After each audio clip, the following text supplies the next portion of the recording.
You're listening to Two Chunks and a Hunk. Movie musings for mostly everyone.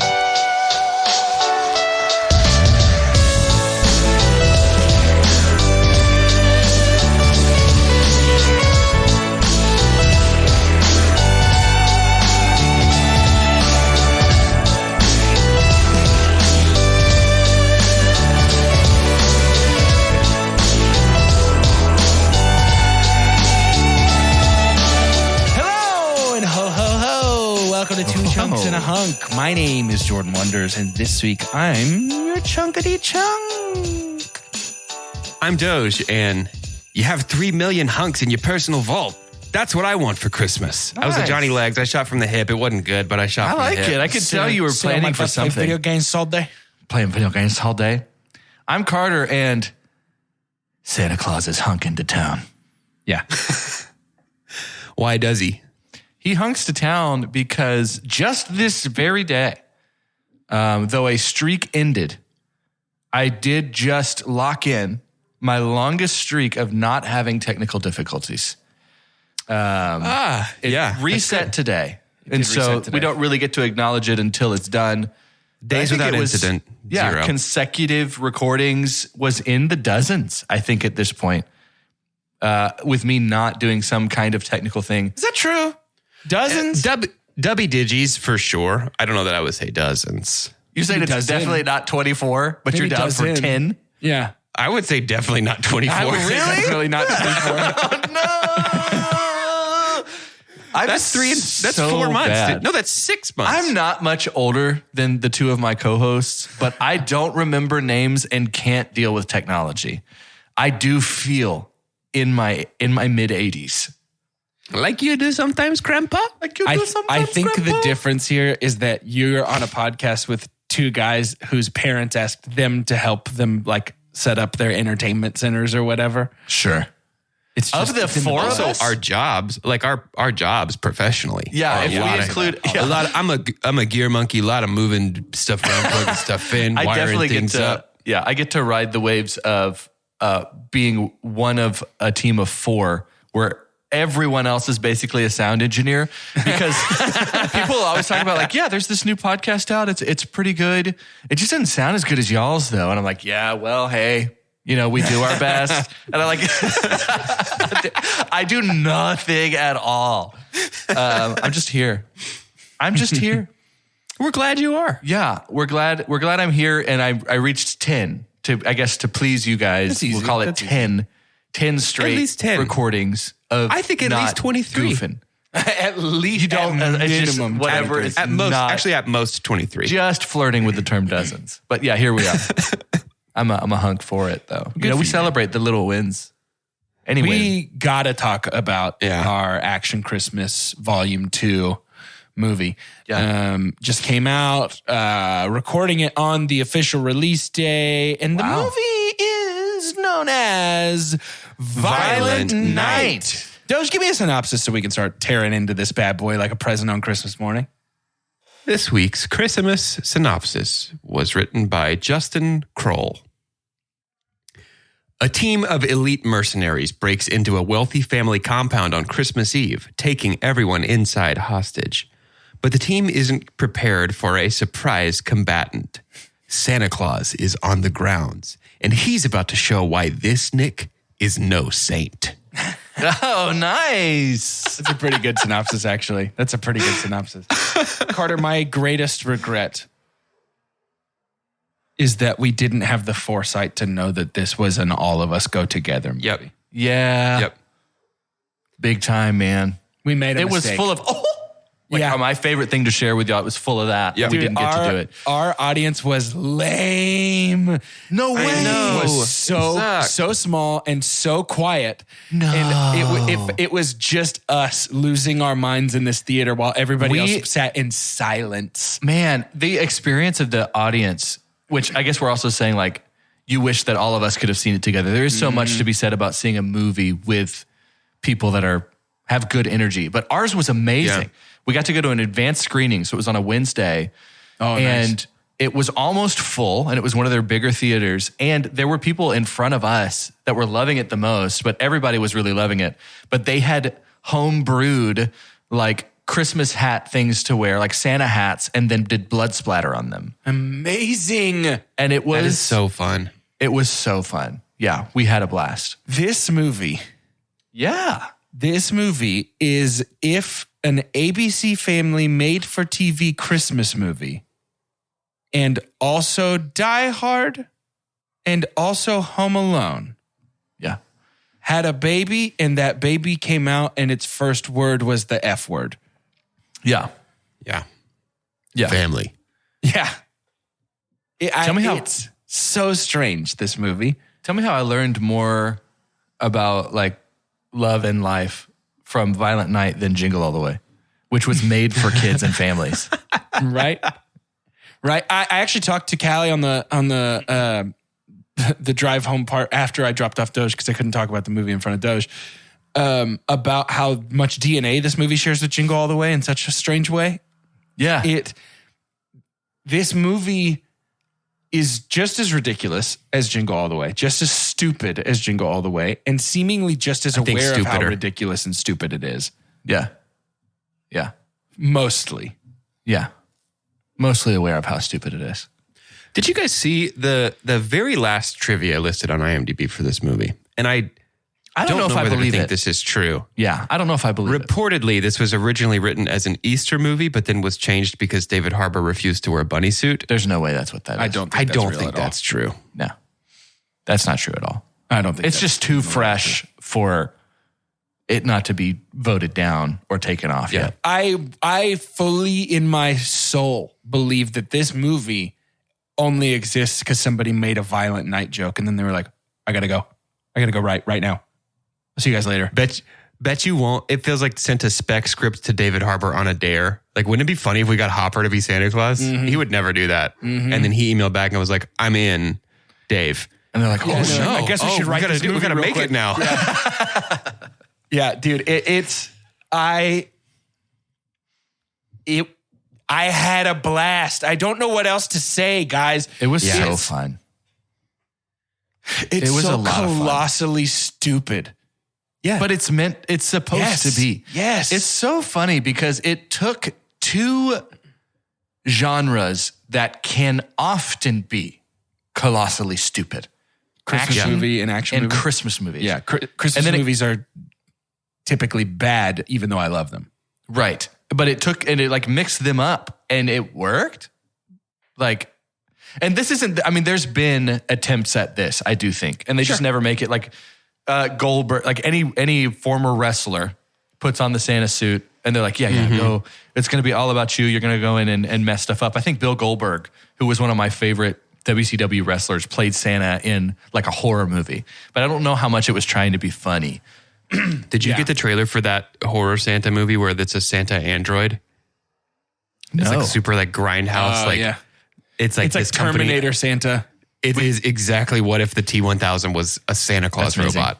We got Cocaine Bear. Anyway, we got Cocaine Bear too. I want to see Cocaine Bear. It looks amazing. It looks so fun.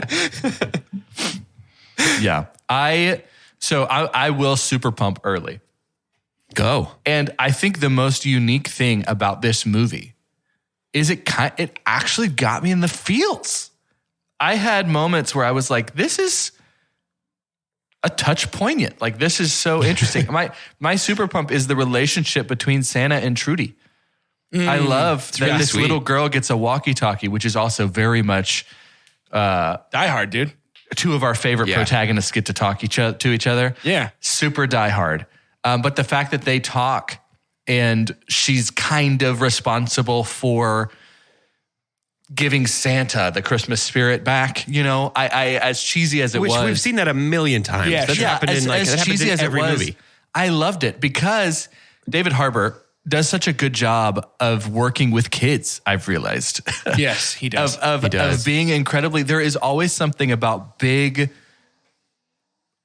we could call him muscle boy. Is David Harbour a muscle boy? I would call him like a big dude. Just a big boy. He's just big dude. Just being kind and sensitive and still kicking the most butt. This is like if Hagrid grabbed a hammer right? And started, popping Death Eaters in Sorcerer's Stone. You know, it's.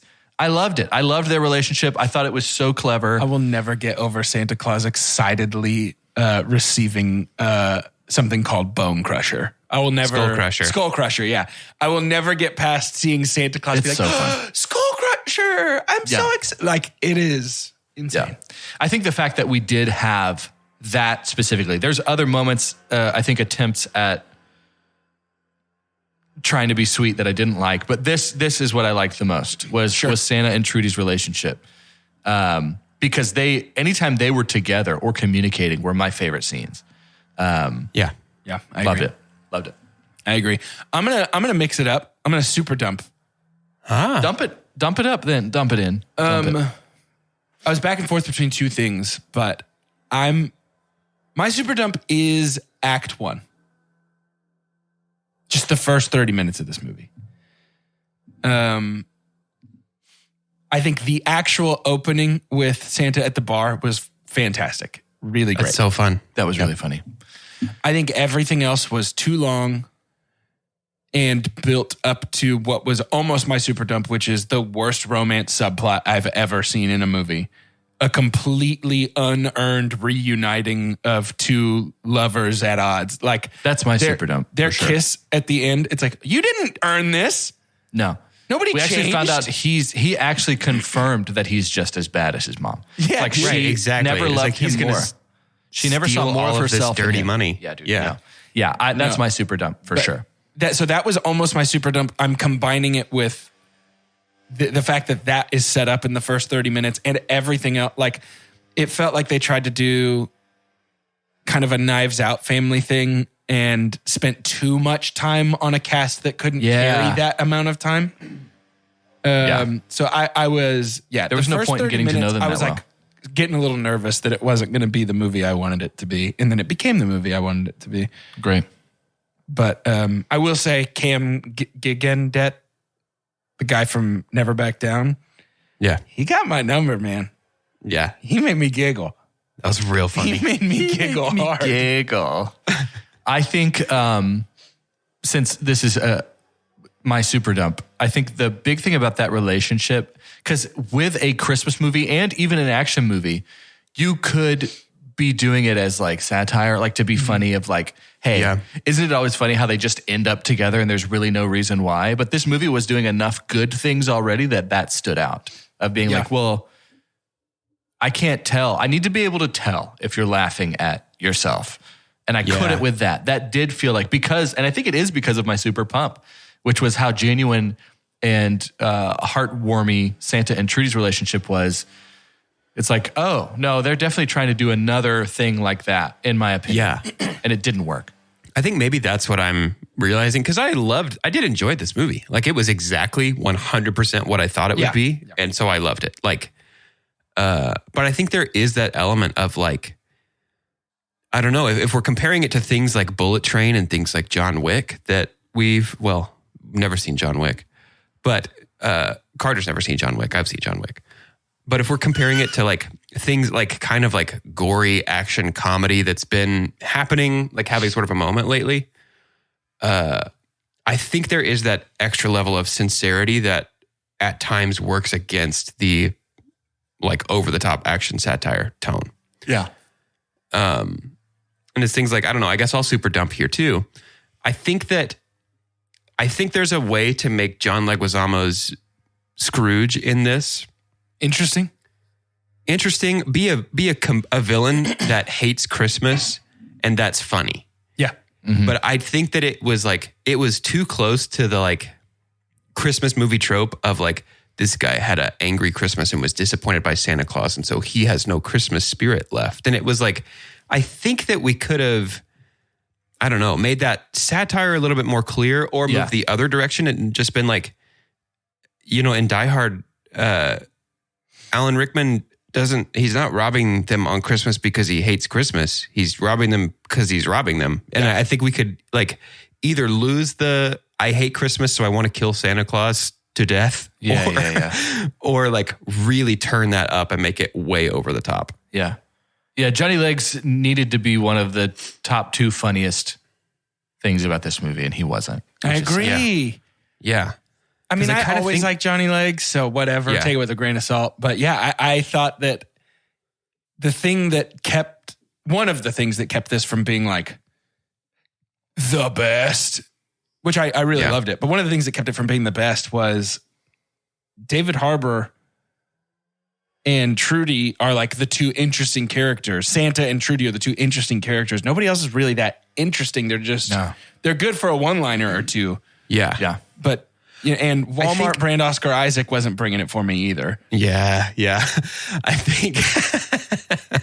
think David Harbour is Santa Claus is the only character who's in the action comedy movie. Yeah. The violent, gory action comedy movie. Yeah, I think agree. every other character showed up to be in Home Alone 7. Yeah. Yeah. That's funny. No, that's a good point. And I think that's where the mystery, because there is that fracture running through it of like David Harbour. Santa Claus is pulling this script in a direction that I think everything else in the script is pulling against. Yeah. Yeah. I think when you start to use things in story making that are familiar to people on purpose, you're playing with fire. You're begging for comparison. Because I kept thinking about how much funnier. I wanted to watch Joe Pesci try and burgle. Yeah. Because of how funny he was in Home Alone. And it's just Johnny Legs' character was too close, especially with all the Home Alone vibes. Yeah. No, I'll say this. Too close.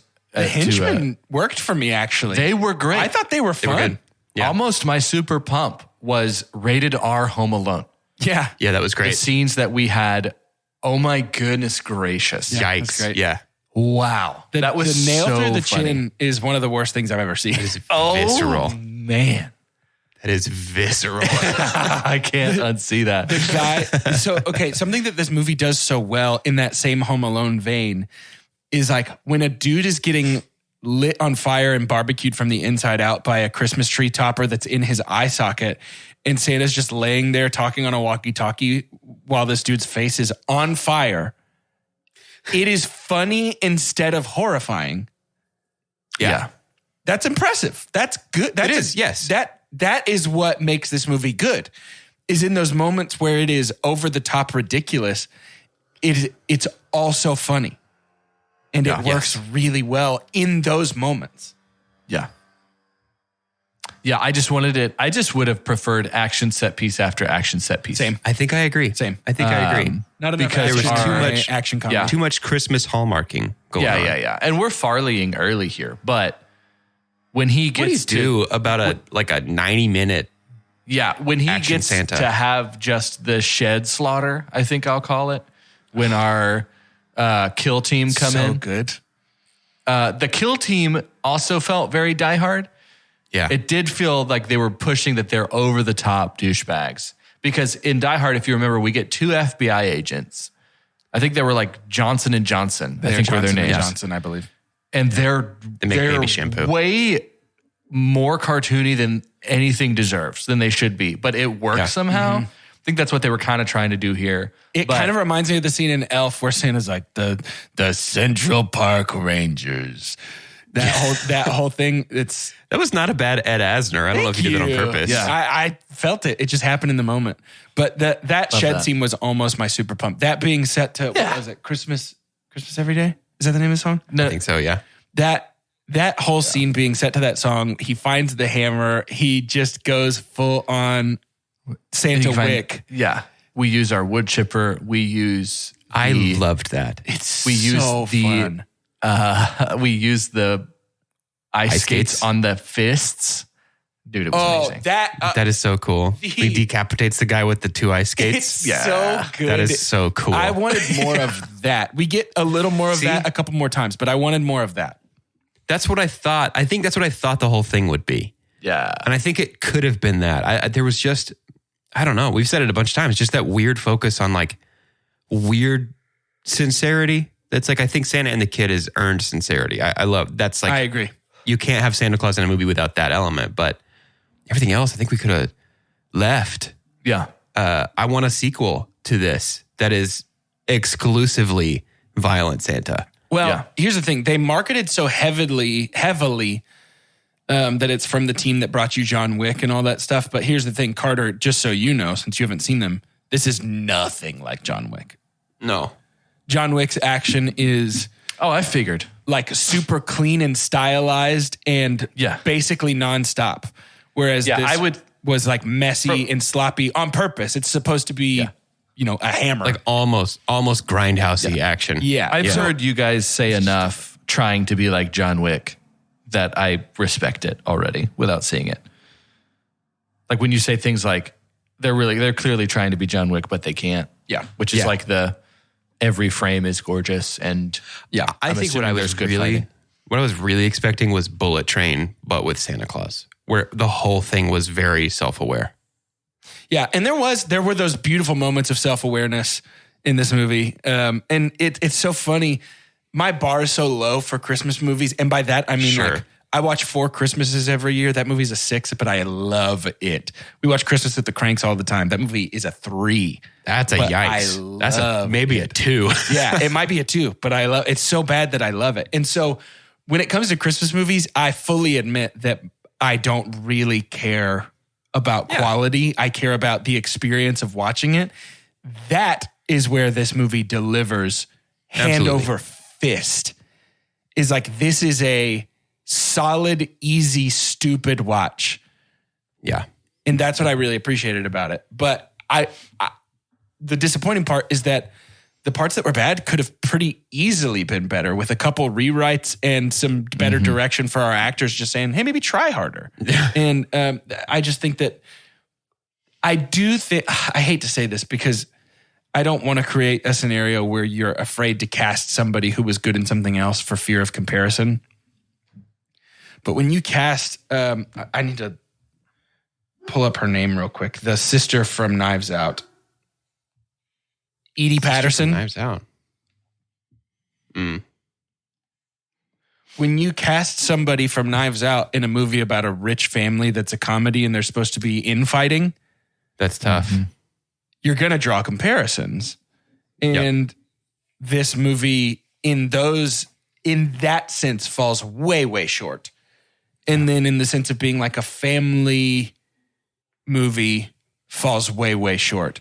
I guess that's my thing, right? Like when this movie is directionless with its sort of like hallmarkiness, who's that for? Because the people that love that are not watching this movie. They're not going to see this movie. Right. Yep. And it still works because it's a Christmas movie. So it gets a free pass. And I admit that it gets a free pass. I'm down with it getting a free pass on that stuff. Yeah. But if that had all been intentional, like a little bit more overt satire of that kind of thing, that's for me. Yes. Like this is an action fighting bloody Santa Claus with a Hallmark movie in the background. A middle Stupidly finger to Hallmark. Yeah. satirical Hallmark movie in the background. Yeah. Or Great American Family. Either one. Yeah. Oh, I almost said Yikes. I almost made a Great American Family comment. But I can play it statement, I suppose. If you like Great American Family, you probably won't like our podcast. Probably not your movie, at least. Probably not your podcast also. And that's just a quality commentary is all that is. But I'm trying to save you time. Yeah.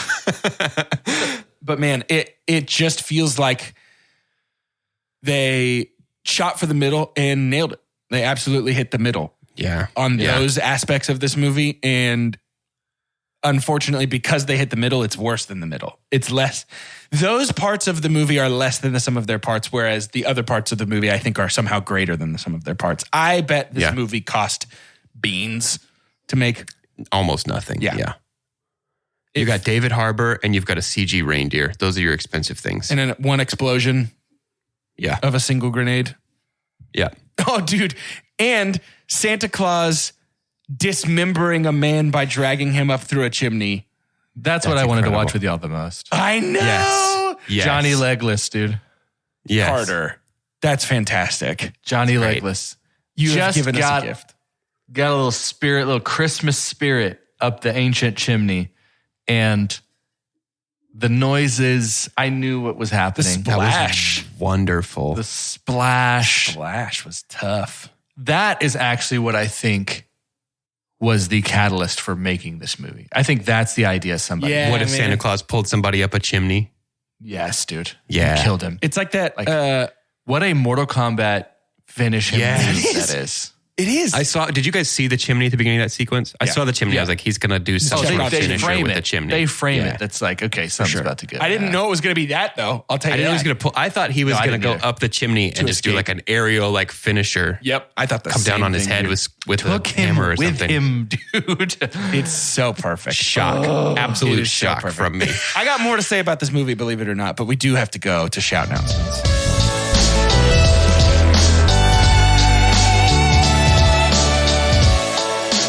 Welcome to Shout Announcements, part of the show where we give shout out to make announcements. Hey, if you're not on our Patreon, why? Quick question. Why? Why not though, bud? Hey, bud. Why not? Why though? Because here's the thing. You're good with the 52 movies that we do every year? We don't even have... You wouldn't like to get like, say, 60 movies every year? We don't even have one tier of Patreon. We have 2 tiers of Patreon. If you're like... That seems like a big commitment. $3? $3 is not a big commitment. You get bonus episodes and you get a bonus vote. You get to vote twice in any vote series we do. That changes our vote outcomes every single time. You get a real voice in forcing us to watch things that sometimes we don't want to watch. So take that responsibility seriously. But at our $5 tier, you get access to our Discord server where we're chatting it up, chopping it up, shooting the breeze about things like new movie trailers, things like movie news and TV news. We got a channel for books if you like books. Love some books. Got a sports channel. Definitely got a sports channel. Doge is doing a visual gag for something that's not visual. Box Office Ball is over there. Shout out to our current leader. Out of the 54 possible points you could have had, this person, thank you, keeping it glassy, has 49. Beautiful. So he's not quite batting a perfect perfect average there. But another point, keeping it classy. Huh. It's beautiful. Yeah, it's really excellent. It's really excellent. So jump on board. Patreon. Jump on board, and here's what I need. Honestly, you could make your Pod Boys dreams come true. If I could get 3 of you, just 3. We're so close to some fun, like, what would be the term? Monumental checkpoints of like ratings. Sure. Like we got some fun numbers up there, and we're 3 away from a fun number over on iTunes. If you want to go rate us and review us on iTunes, that continues. Spotify is on its way. It's creeping up, but iTunes continues to be something that really helps in the algorithm of introducing a podcast to somebody who maybe has never heard of us. And reviews are huge for that. So if you can go 3 of you, if you haven't done it. So you, right. No, you thought you did, but you didn't. Yeah, you and then you. Get that one. Get the one in the back. Make sure you get that one. Yeah, and then the one at that point, you've got it. You've got her number. Yeah, just go ahead and do that. And then I just need 2. If y'all haven't reviewed Spotify, if 2 of the 3 of you haven't, come over there and just do that. I just need 2 more reviews on Spotify. We would love that. We're asking for 2. If you listen to other podcasts, it's kind of crazy what they're asking.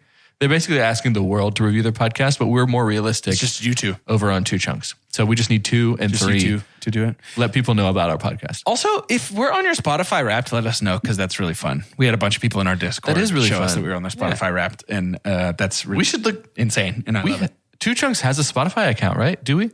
We get to look at our Wrapped. Yeah, don't we? Yeah, we'll be posting that stuff later this week. Oh, that's exciting. Yes, sir. The other thing that's exciting is Avatar 2: Way of Water, the destined to become the 3rd highest grossing film of all time, solely out of economic necessity to turn a profit.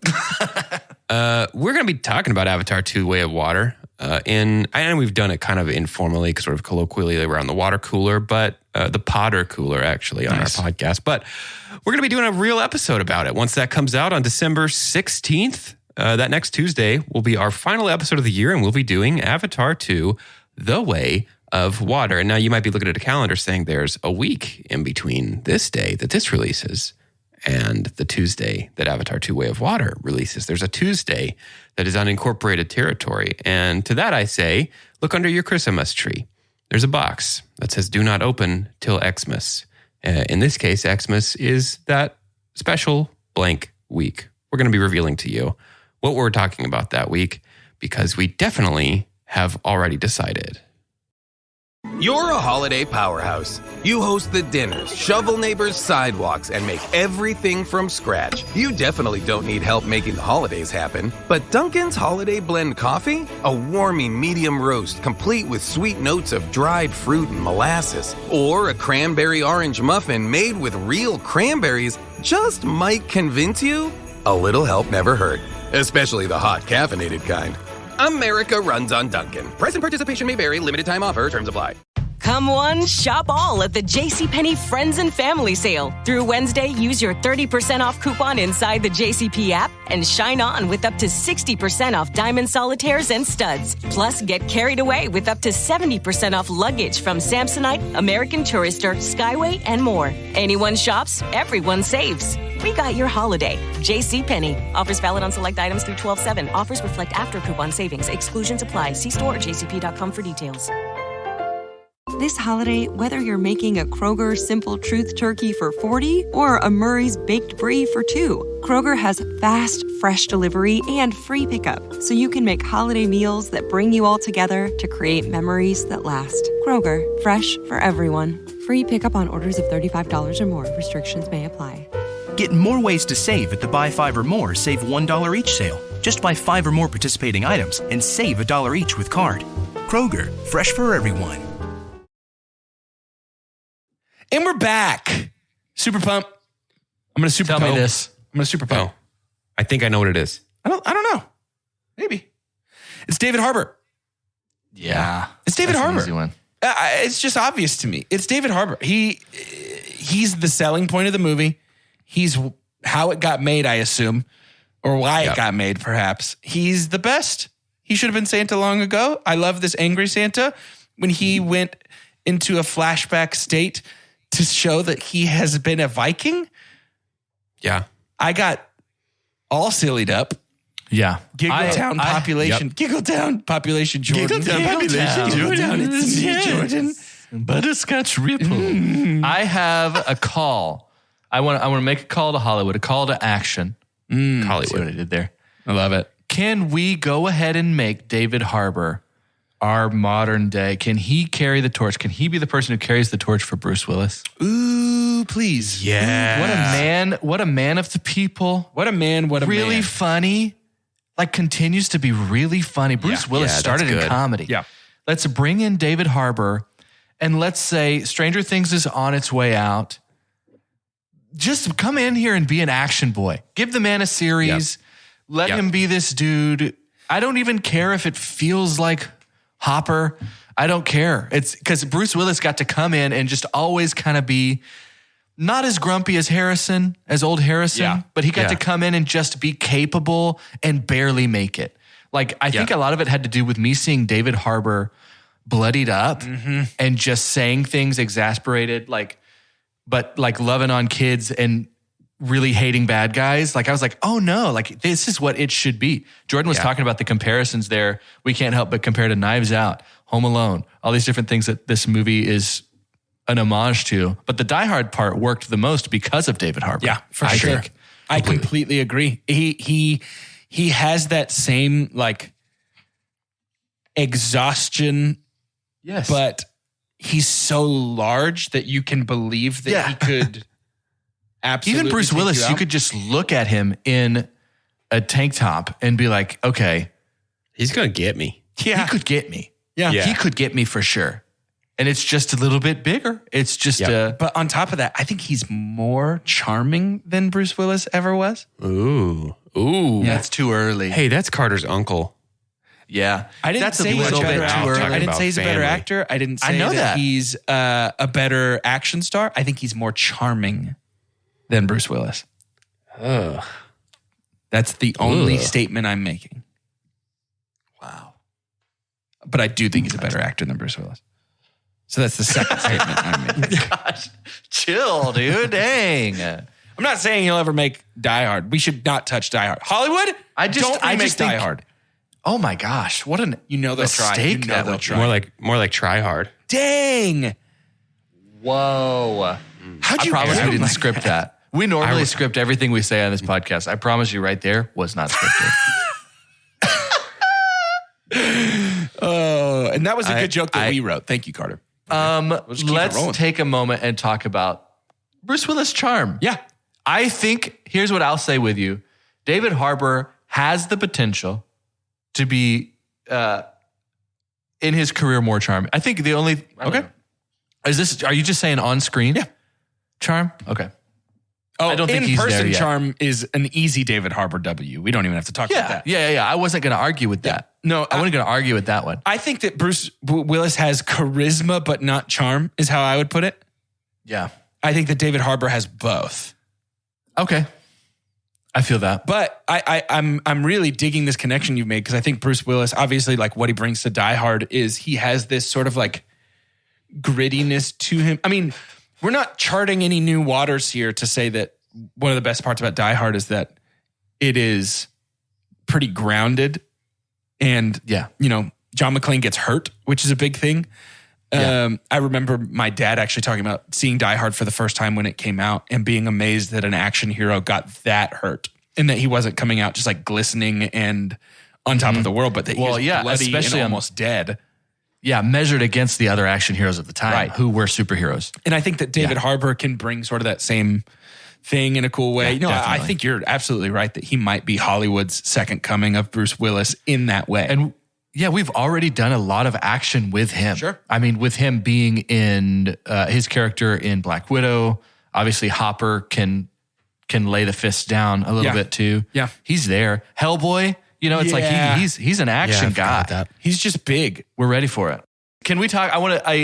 I thought about you a lot, Jordan, in this movie. Oh, thank you. I think one of my favorite continued conversations that I think Two Chunks brings up a lot and can sometimes influence those who follow us and then watch movies is a holding to the rules. Sure. Do rules matter to you in a movie like this? No. And then by rules, how would you define, what is the dictionary Two Chunks definition, Jordan's following movie rules? How would you define that? So I'll tell you why rules don't matter to me in a movie like this is because Santa Claus himself says it's Christmas magic. I don't really know how it works. I thought that was such a brilliant little thing to write in. Because people are going to ask. Do whatever you want. Yes, exactly. Yeah. If they had given us a defined set of here's how Santa's magic works, and then Tim Allen style. Yeah, but then they had not used that rule at the very end and he had some loophole to fix everything, then I'd be a little annoyed. But from the beginning, it's just sort of like, I don't know, man, it's a Christmas movie where Santa hits people really hard and Christmas magic just exists. Okay, great. That's a wide open funnel and I'm cool. It's not that, and you guys know this, I'm not telling you new stuff, but it's not that I am obsessed with there being rules in a movie. It's just that if you make them, stick to them. Or subvert them in a way that makes sense. It's when Expelliarmus is just a laser that you get to shoot at people. And it's not actually doing anything, but it's just sort of becomes stormtrooper rifles so that you can have beams shoot across the screen. That's not what that spell does, guys. If you're going to make them, follow them. Yeah, exactly. If you're going to make and that is, I love how much that is attuned to your personality too, of like justice. It's like, hey man, if you're going to do this, freaking own up to what you're saying. In this movie, there was a moment I did catch myself also, because rules would come up and I'd be like, I don't care because Santa doesn't care. But there was some things that I was like trying not to get too caught up on. And I realized that we do this sometimes, especially with so many things that have interwoven background heavy, like you have to know where this person came from in the MCU and the villain and who were their parents and who was their uncle and who stabbed them in the back. Right. And it was just kind of like, in my mind, I had moments where we're like, is this really the first violent home that Santa has stumbled upon in 11,000 years? This has to have happened before. Or in 1,100 years? Yeah. And then also was like, I think the Viking, talking about like, it was such an A24 scene to just have a bloody Viking. I know, dude. Holding Skillcrusher. But it's like we don't know what eventually made him somewhat immortal and turned into Santa, unless maybe there's some lore I didn't know. We need that. We need a prequel to this though, right? Yeah. So it's just, I didn't care about those things. Need is a strong word. I need it. I want it. No, I would watch it in a heartbeat. I have would not be surprised if Violent Night 2, First Christmas or something like that. or something, dude. Yeah. Or dude, Last I think Christmas. they're gonna do this again. Violent Night: the first Noel. Oh, Doge. Yeah, they could take this all the way. Can I tell you what? I have no problem in a movie like this being like, here's what would make this better. Can I tell you what I think would make this movie infinitely better? Yeah. Infinitely Some better. elves. Well, The first of elves. all, that would honestly be sick. I really was convinced, by the way, that they were going to do like Mrs. Claus at the end, and it was like Sofia Vergara or something. Yeah, dude, same. I was really waiting thought for that it. was gonna happen. A very Sean Connery as the king. Yes. moment. Yes. At What? the very end of. Wait, what? 100%. He got Really? paid so. I think he got $1 million for doing that. Anyways. It's like Helen Mirren at the very end of this movie is Mrs. Claus. Something like that would have been amazing. I think that if Santa had been more of like an unstoppable force of nature, like almost like as this Christmas demigod, Yeah. Like Thor. kind of, Yeah. not Santa Claus? super powered. I don't think. I don't want him to have superpowers, but like Does he still bleed? he still bleeds, but just almost like. So I had this image in my head all last night of we change the moment where she encourages him to like use the violence for good to when he is next to the hammer and doesn't see it yet, rather than up in that bedroom. Yeah. And have him be like, they're coming in. I think this might be it, that kind of thing. And then have her be like, you told me that you've done this before, that you used to be a bad person. Well, maybe you weren't a bad person. Maybe you were just a good person in a bad situation, and that's what you are now. And then have him flash back to the Viking thing with the hammer, show the sledgehammer, and then when he stands up, for the rest of the movie until the very end, he exclusively speaks Norse and is like almost in a fugue state. Yeah. And then if we, don't get me wrong, I love that we set that song to, or set that scene to Christmas Every Day or whatever that song is called. Yeah. But if it had just been like Viking chants while he was That like Viking choir from when he's Yeah, stitching himself dude. up. Yeah. if it had just been that, and it had almost been this horror movie scene of this, He's like SWAT exclusively team. kept in the shadow. His eyes are like a little bit of eye shine, like Dude. Bigfoot. And then give us a scene of one who escapes and is like, he's got eyes like coal.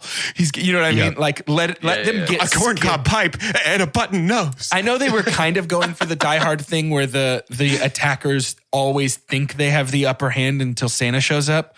But if they had been a little scared of him instead, I think this movie goes from, I think Violent Night 2 : Fight Christmas is definitely have to be Force of Nature Santa Claus. I think so Like too. unstoppable Santa. Like I would let love David that. Harbour get ripped out of his mind and be like, I was last super- Christmas Santa's got to be ready. Yeah. I was super glad though we didn't get a whole like I'm shooting him and he's fine. No, I'm glad too. Yeah, for sure. Yeah. For sure. I do like that he kind of had super strength a little bit though. Like it was like, Oh, dude, he was golf ball driving range Yes. hitting people with that hammer at one point. yes, Can I super pump? please. Oh yeah. I'm sorry, I don't want to cut us off if we're still talking about Santa in the shed. No. I mean, I could talk about that probably for another 10 minutes, Yeah. to be honest with you. But yeah, go ahead. I think my if we're- super. Yeah, sorry. Go ahead. Well, I was just gonna say if we're not gonna do it as a sign off, I think I have a perfect idea for who Mrs. Claus should have been if we revealed that. Ooh, yeah, go ahead. Let's not do the sign off. I like this. Winona Ryder. Viola Davis. Yeah. I like Just that very because much. she's always good. But she's always good. And if we do a sequel, she Yeah. just did Woman King. She can clearly kick still shredded from the the Woman bootay King. as well. Carter, I didn't know how bad I needed the sequel to be him fighting with Mrs. Claus by his side. That's why we do it. And I also think the elves need to be savage because he said he would feed the reindeer to the elves. Dude, I it's think like our the elves elves- trolls. I think Are the they elves goblins? should be like a Monsters. little army, essentially. Like goblins. Yeah. I think we got Scrooge's son or daughter who finds out what happened. full Die She's Hard hated formula. Christmas too, inherited it, and she's going to him. She's going to the North Pole and fighting him at his house, yes. trying to catch him out of season. Coming in like July. Can I tell you what I think it should be, Carter? I also wish do you think would. it should be Anthony Ramos playing Scrooge too. Scrooge's son. I think Yes. that if they Hot do off a of his- second one, Transformers energy. it should be Santa chasing after a criminal organization known as Grinch. And that their whole thing is they break into houses and steal Christmas. Yeah. And it's Santa, Mrs. Claus, and the elves protecting was it Lightwood? Lightstone. I think it should be him making sure that Trudy's Christmas doesn't get stolen. Just protecting her. Yeah, essentially, like as he's delivering presents, he's checking in with Mrs. Claus. He's like, "How does the house look?" And she's like, "It's all clear for now." Trudy's his John Connor. Yeah, dude. Yeah. Let's just go all the way. Let's turn it up to 11 and get dumber. That's what I'm saying. I want 6 of these, and I want the next 5 to be increasingly more stupid. Yeah, for sure. Like, Which just I think could make them even better. Yes. Do these once a year. These are not expensive. This did not take long to shoot. There's no way. one a year. 100%. Let this become the new Christmas. Like every Christmas, I look forward to. Did you see the new Violent Night this year? And they all have to be Christmas Carol, like in the name, some sort of like pun or on Christmas the Christmas song Carol. at least. Oh yeah, because the last one has to be Last Christmas. Yeah, you're walking in with enough lore that like it's like Marvel lore with Christmas. Yeah. You could Jack Frost, like we can have so much stuff. Dude, Christmas here. Baby, Please Come Home, and Trudy got kidnapped on a backpacking trip in Europe and is just taken, but Santa Claus is coming after them. Yeah. Trudolph, it could be Trudolph the dead-nosed reindeer. Ooh. You need to stop. It's too early for this. I'm gonna super pump. My blood is and you can't stop me. Go.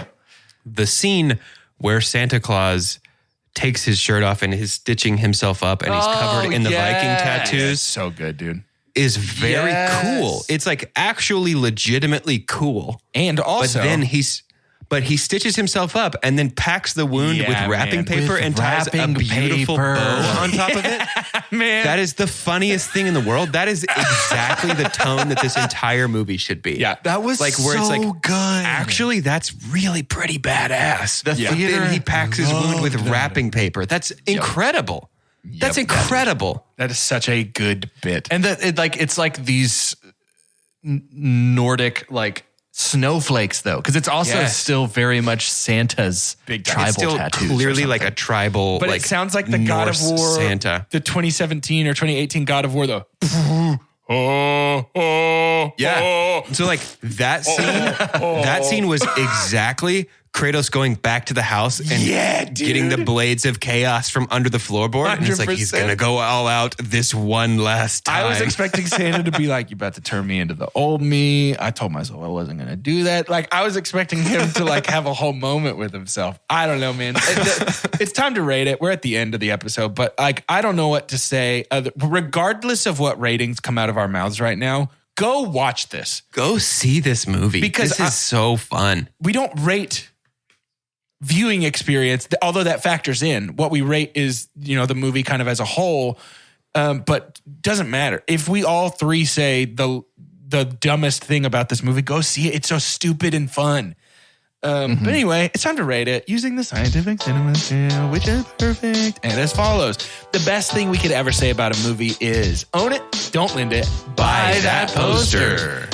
The next best thing is buy it. It's followed by rent it, and then stream it. And after that is forget it. And last but certainly least, the worst thing we could ever say about a movie: God hath forsaken us. This is a very low rent for me. Very nearly a stream, but I would absolutely pay money to watch this again from the comfort of my home. Yeah. Especially like showing somebody who's like, yeah, I saw that. I didn't know. It just didn't look very cool. Yep. I don't know. I would love to show this to somebody. Agreed. It's a rent for me as well. It's not a good movie, but if you expected it to be, what are you doing? You didn't watch a trailer. This is going to be a yearly watch. I'm watching this next year. If this is one of those like early to stream movies where it comes to stream before this Christmas, I will probably watch it again this year. Yeah, I think I will too. It is so perfectly stupid, fun, and like weirdly fresh feeling. It felt really fresh, and I appreciated it a lot. Yeah, it's a rent from me because to enter the fold of all the seasonal watches, right? like summer rolls around and you're like, okay, maybe some Predator, maybe some, it's just like I need action in my life. Saturday afternoon stuff. Like Christmas is a hard one to make it into. Christmas is pretty packed. Yep.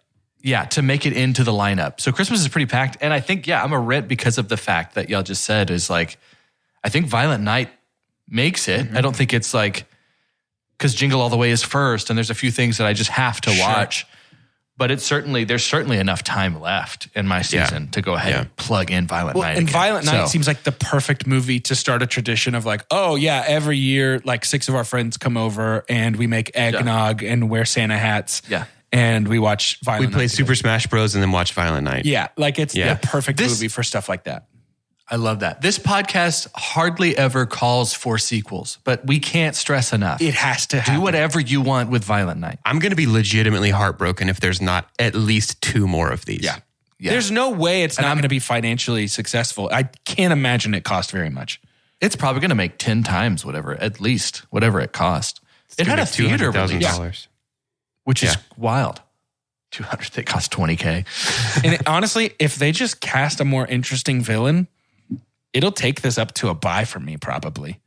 Yeah, I think so too. Wow. If they can hit that tone of the latter half of the movie from the beginning and cast an interesting villain, this could edge out some Christmas classics for me. In a pretty big way. It doesn't have on IMDb how much this movie cost to make. Interesting. Probably because they don't have an entry that low. It really is. It's weirdly low budget feeling in a really fun way. But it looks good. It never looks cheap at all. Like the effects they choose to use look great. And the stunt work is pretty good too, actually. I thought that it was all very convincing, other than the very first security guard punch. The very first security guard punch of that guy in the room watching all the monitors was the worst movie punch. It was just this haymaker that didn't come anywhere near his face. Let's see. A website called Dexerto? I don't know who that is. Interviewed the director of this movie. Fun. Says, first up, we asked Ricola if he'd be interested in making a sequel. Oh, yeah, for sure, came the response. Knock on wood, people embrace it and go see it. I think we all feel if we're lucky, we'd love to tell another story or two in this world. We have some ideas. He said at the end of the movie, you have ideas. Yeah, they said, we didn't see Santa's workshop for the elves or Mrs. Claus, of course. There's lots of possibilities. Those things are so important for Santa and Santa mythology, and sort of try and find our own spin on those things. I think would be a lot of fun. Rudolph gets a mention in the movie, and Warcola says it's a little bit of a mystery, and if we're lucky enough to do another one, maybe we can revisit that in a possible sequel. Why am I I'm pumped out of my mind excited right now? I know. Genuinely, I want them to get stupider. Yeah. That's what I want. Yeah. Rudolph's nose is not red. He's just the only carnivorous reindeer. So his muzzle is always covered in blood. His teeth are filed down to points. He's like an attack dog reindeer. He's feral. Yeah. He has rabies or something. But he's loyal, super loyal to Santa. I want Santa in like a sleeveless Kevlar red vest. Yeah. Do anything. It sucks how cool these ideas all sound to me. I know, dude. Yeah. I don't know if I'm more disappointed in myself. No, it's me. It is like myself. The other side of it is like the most like soulless corporate thing you could do to Santa is be like, he's going to be a cinematic universe action star. Dude, it is literally the beginning or the middle scene in Tim Allen's The Santa Claus 1 when he's like, this year Santa's going total tank. Santa's rolling up in a Panzer. Oh, man. What a great movie this was. I'm so glad that we watched this, and I'm devastated that we were not in the same room together when it happened. Yeah. So anyway, thanks for joining us on this trek through Violent Night next week. Stay tuned. Something wonderful is going to happen, probably. Wrapped up real tight under your Christmas tree. We have, what an honor it's been to celebrate such a violent Christmas with you all. And to end today's episode, I'd like for each of us to say our name and what weapon we would like to see Santa Claus pick up in the Violent Night sequel. Great. For 2 chunks and a hunk, No, I changed the prompt. What weapon would we like to see Mrs. Claus be partial to in the Violent Night sequel? I hope they really lean into the like Viking women could also kick everybody's butt. Must. For Two Chunks and a Hunk, I'm Jordan Wonders, and I want an archer. I want Mrs. Claus to be a ranged fighter. Stuff. Yeah. But I'm not talking like, I'm talking like a longbow, basically shooting like pole spears. Yeah. That's what I want so bad, is for somebody like to get a head to toe longbow, like kneel to shoot it. Yeah, I want when somebody gets hit with that arrow that they get airtime. That's what I want. That's powerful. Yeah, they're like wrought iron arrows. Yeah, like she's shooting like a fence. That's powerful. Yeah, I want that so bad. And you know what? Lace them with Christmas magic. I don't care. Blast through a tree trunk with it. I don't care at all. I'm Doge, and in Violent Night 2, Mrs. Claus is bringing along her trusty weapon, the white cleaver. And it's a two-handed axe. Yeah. It's enormous. It's like a staff axe. And the handle of it, the grip of it, is striped like a candy cane. And it's a pure white blade. Actually, you know what? It's all pure white, and it's got grooves around the grip.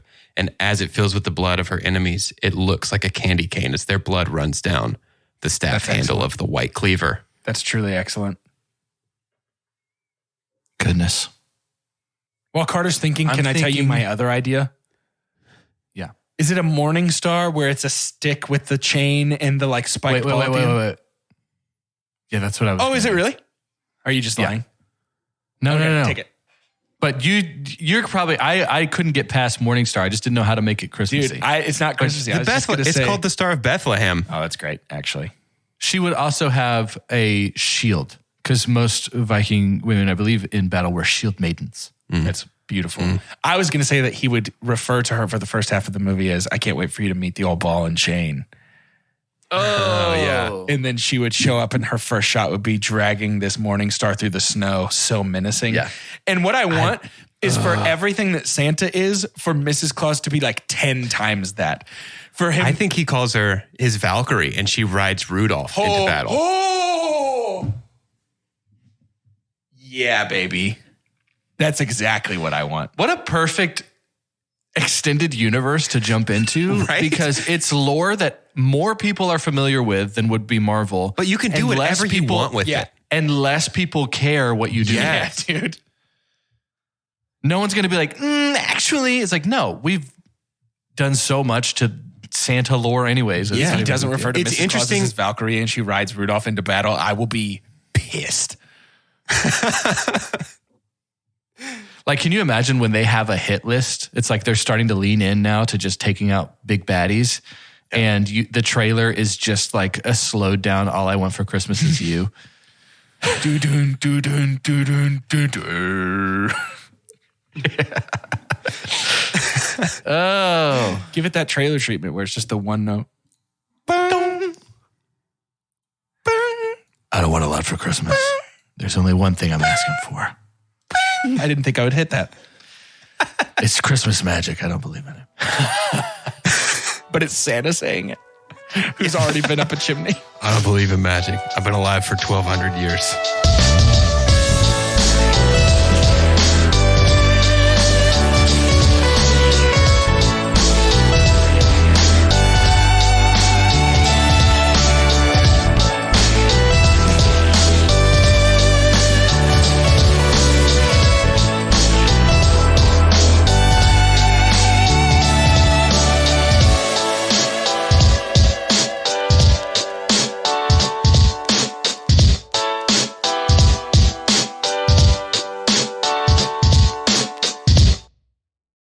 This episode is brought to you by Zelle.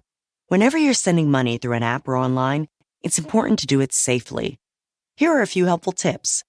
First, always make sure you know and trust the person you are sending money to. Second, confirm you have entered their contact details correctly. And finally, if you don't trust the person or your recipient is rushing you to send money right away, Think twice before sending money through an app or online. Peloton's best offer of the season is here. Get up to $600 off Peloton Bike, Bike Plus, or Tread packages.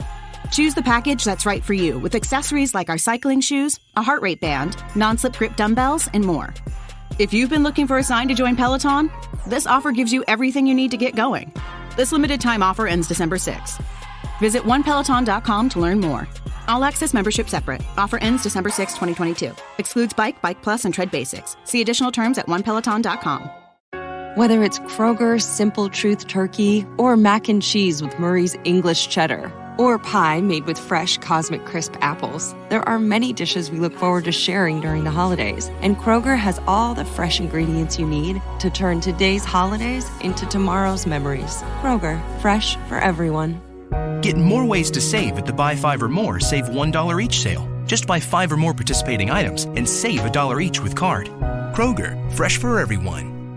From 3 to 6 p.m. Monday through Friday, Buffalo Wild Wings Happy Hour has beer, cocktails, and bar food for $3 to $6. It's the perfect way to offset a long day. Text that hilarious joke about your boss to your boss. What? No. Try a $4 Coors Light Tall. Set your morning alarm for 6 p.m. That calls for $5 strawberry margaritas. So if you ask your phone why you're still single and... Seriously? Head to Buffalo Wild Wings Happy Hour from 3 to 6. At participating locations, taxes and fees apply. Dine in only. Drink responsibly. Offers vary by location. Void where prohibited.